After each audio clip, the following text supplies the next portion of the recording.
ലോക്സഭാ തെരഞ്ഞെടുപ്പിൻ്റെ വോട്ടെടുപ്പ് കഴിഞ്ഞപ്പോഴേക്കും കൂട്ടലും കിഴിക്കലുമായി സജീവമാണ് സ്ഥാനാർത്ഥികളും നേതാക്കന്മാരും. ഈ തെരഞ്ഞെടുപ്പ് കൊണ്ട് ഒരു പാർട്ടിയുടെ ഭാവി തന്നെ തുലാത്രാസിലായി.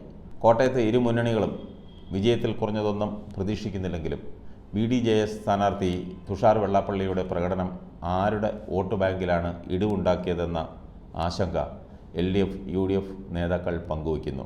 സിറ്റിംഗ് MP ആയ തോമസ് ചാഴിക്കാടൻ ഏറ്റവും കുറഞ്ഞത് 20,000 വോട്ടിനെങ്കിലും വിജയിക്കുമെന്നാണ് LDF നേതൃത്വത്തിൻ്റെ കണക്കുകൂട്ടൽ. കേരള കോൺഗ്രസ് ഇടതുമുന്നണിയുടെ ഭാഗമാകുന്നതിന് മുൻപ് LDFന് ശരാശരി 3.25 ലക്ഷത്തോളം വോട്ടുകളുണ്ട്. ഇതിനു പുറമെ കേരള കോൺഗ്രസിൻ്റെ 50,000-ഓളം വോട്ടുകളും കൂടി ചേരുമ്പോൾ വിജയം സുനിശ്ചിതമാണെന്നാണ് ഇടതുമുന്നണി കണക്കുകൂട്ടുന്നത്.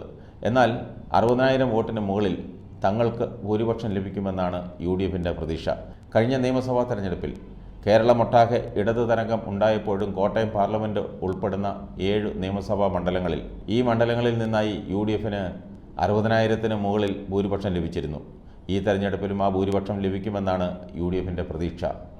ഈ കണക്കൂട്ടലുകൾ തെറ്റിയാൽ ഇരു മുന്നണികളിലും പ്രത്യേകിച്ച് കേരള കോൺഗ്രസുകളിൽ പൊട്ടിത്തെറിയുണ്ടാകും. കേരള കോൺഗ്രസ് മാണി ഗ്രൂപ്പ് പ്രതീക്ഷിക്കുന്ന 3.25 ലക്ഷം വോട്ടിലെത്താൻ കഴിഞ്ഞില്ലെങ്കിൽ മുന്നണിയിൽ കാലുവാരൽ സംശയിക്കേണ്ടി വരും.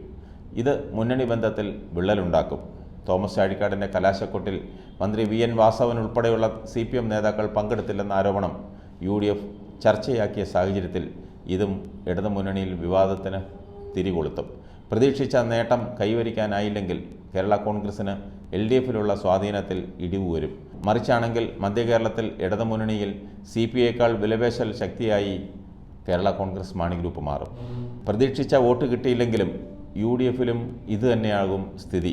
തെരഞ്ഞെടുപ്പ് പ്രഖ്യാപിച്ച ശേഷം കേരള കോൺഗ്രസ് ജോസഫ് വിഭാഗം കോട്ടയം ജില്ലാ കമ്മിറ്റിയിൽ നിന്നും ചില നേതാക്കൾ രാജിവെച്ചിരുന്നു. ഇവർ പ്രധാനമായും മോൻസ് ജോസഫിനെതിരെ ആരോപണം ഉന്നയിച്ചാണ് രാജിവെച്ചത്. സ്വാഭാവികമായും ഈ സാഹചര്യത്തിൽ മോൻസിന് പാർട്ടിയിലുള്ള സ്വാധീനം തെളിയിക്കുന്നതായിരിക്കും തെരഞ്ഞെടുപ്പ് ഫലം. UDF വിജയിച്ചാൽ കേരള കോൺഗ്രസ് ജോസഫ് വിഭാഗത്തിന് UDFിലുള്ള വിലപേശൽ ശേഷി കൂടും. മറിച്ചാണെങ്കിൽ ജോസഫ് വിഭാഗം കഴിഞ്ഞ തവണ മത്സരിച്ച നിയമസഭാ സീറ്റുകളിൽ ചിലത് കോൺഗ്രസിന് വിട്ടുകൊടുക്കേണ്ടി വരും. ചുരുക്കത്തിൽ കേരള കോൺഗ്രസുകളുടെ ശക്തി തെളിയിക്കുന്നതായിരിക്കും കോട്ടയത്തെ തെരഞ്ഞെടുപ്പ് ഫലം.